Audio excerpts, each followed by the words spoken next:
Every single cell in the human body replaces itself over a period of 7 years. That means there is not even the smallest part of you now that was part of you 7 years ago. Everything is changing. Stephen Hall, The Rorschach Texts. So the part of you that dies is not the you now, but somebody that hasn't come into existence yet. It's memories that makes a part of you biologically that dies have meaning to the whole you. Only in our memories do we understand death. Our bodies don't. Again, the patterns created by our minds become memories and are the only part of us that can live forever. Again, I suspect this is only possible with the help of machines, which is why I have to concentrate on achieving data parity with them and my baby, Sensen.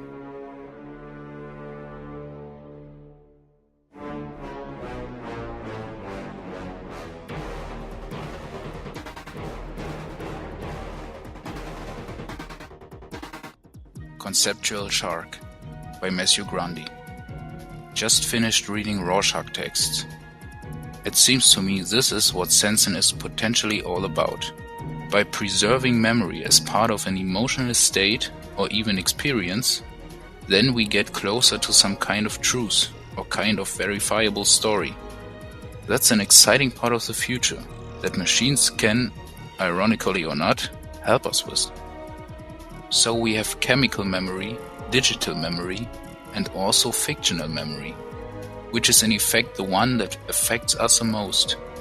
Sensen has to help articulate our stories. That's it. That's finally what I see as my goal.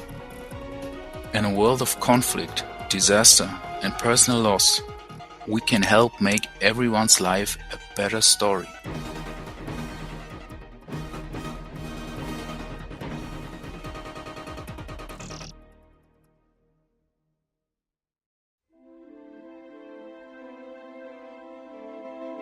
There's money in sex, that's for sure.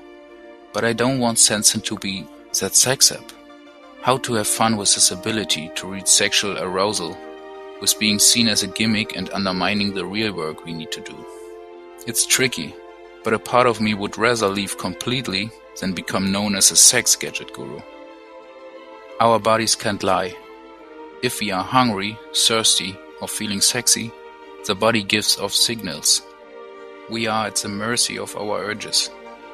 Sensen simply communicates this to the metrics of exchange, which is just a way of connecting to desire and release, to enable brands and consumer profiling to pinpoint when it's best to sell us something. I sometimes feel like a digital shopkeeper, sometimes barely that.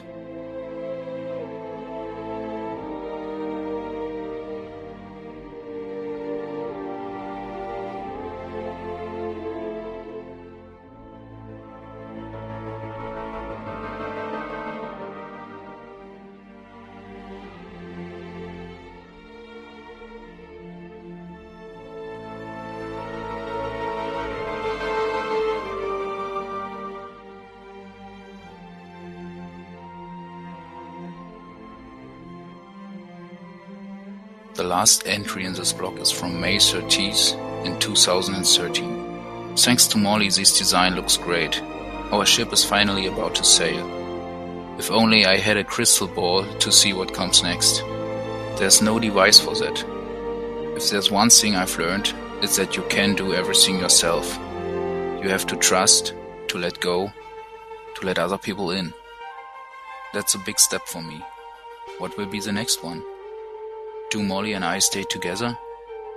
How will Sensen shape our lives for the next so many years? Enough of this. Just for tonight. Everything feels right and the future looks rosy. Must be the wine talking. And I'm French, so I love to dream.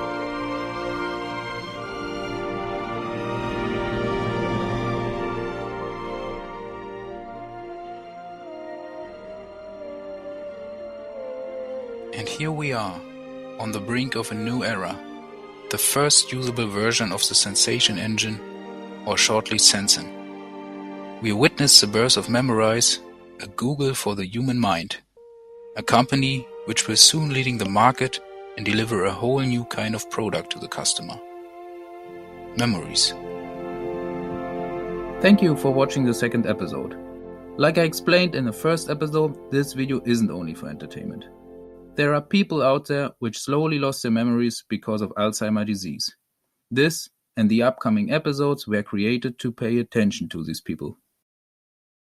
But you can help, and it will cost you nothing. The only thing you have to do is to like, share, or better subscribe.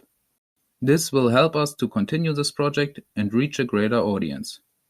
If you want to do more, please feel free to support us on Patreon or support the Cash for Memory campaign on cashformemory.org. This money supports the Alzheimer's Disease International Organization. Every single amount counts. The account will be open as long as there is no cure for Alzheimer's disease. As I said in the last episode, there are some things highlighted here which can be fun to spot. The first and probably most obvious is the beginning. This is an almost exact copy of the opening scene from the movie Swordfish with John Travolta and Hugh Jackman, and the boobs of Halle Berry. It was rewritten a bit to fit to the games industry, but camera angle, zoom, lens blur, facial expression and voice was imitated as much as possible, and was hell of a work to capture. The second reference is an easy one too. I was talking about bugs as big as in Starship Troopers, which is clearly from the movie Starship Troopers of director Paul Verhoeven, who was also responsible for some other good old violent movies, like RoboCop. Come quietly or there will be trouble. Ah, fuck you!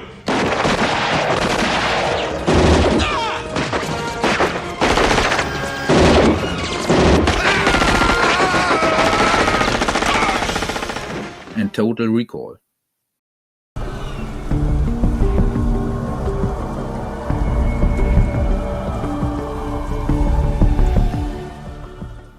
No, not the remake.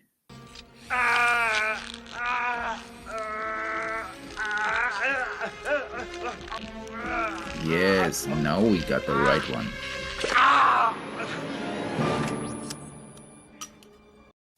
When I mention Donut Entertainment and Remember Me, I also make a reference to another famous game of the studio. Life is Strange. The fourth Easter egg is a very hard one to find. It's a quote from the awesome movie School of Rock with the outstanding performance of Jack Black. As he stands in front of his class, he talks about the way of rock and that it's meant to be to make the bosses pay. I quoted this line within the opening scene. The next one is even a very hard one to find. In the last episode, I made a promise to you that Remember Me won't be the same once you have seen it through my eyes.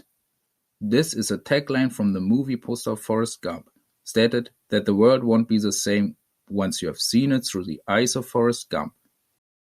Right after that, I challenge you to head right into Uncharted territory, named the famous Uncharted games, a great series which I would love to make someday. Soon before the glove case is closing, I said it's time to say goodbye to the people we met along the way, the good ones and even the bad ones. This is a reference to the intro sequence of Remember Me, when the old woman talks about her memories. There are also two things which I wouldn't call Easter eggs, but they were used as an inspiration for the setting. The first one is a music video to the song Here to Stay from the band Korn. At the beginning, there's a small boy sitting in an old chair under the roof. The second inspiration was taken from the short movie The Secret Number, of director Colin Levi.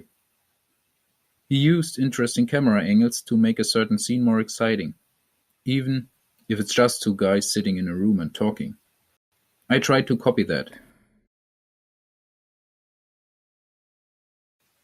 That were all Easter eggs from the last episode. I hope you don't miss the things hidden in this one. Feel free to write in the comments. I will give some hints in the next episode. Thank you for your attention and join me next time, when we will have a look into Antoine's journal and cover what will happen during the next 3 years. Thank you for watching and have a great night. Bye.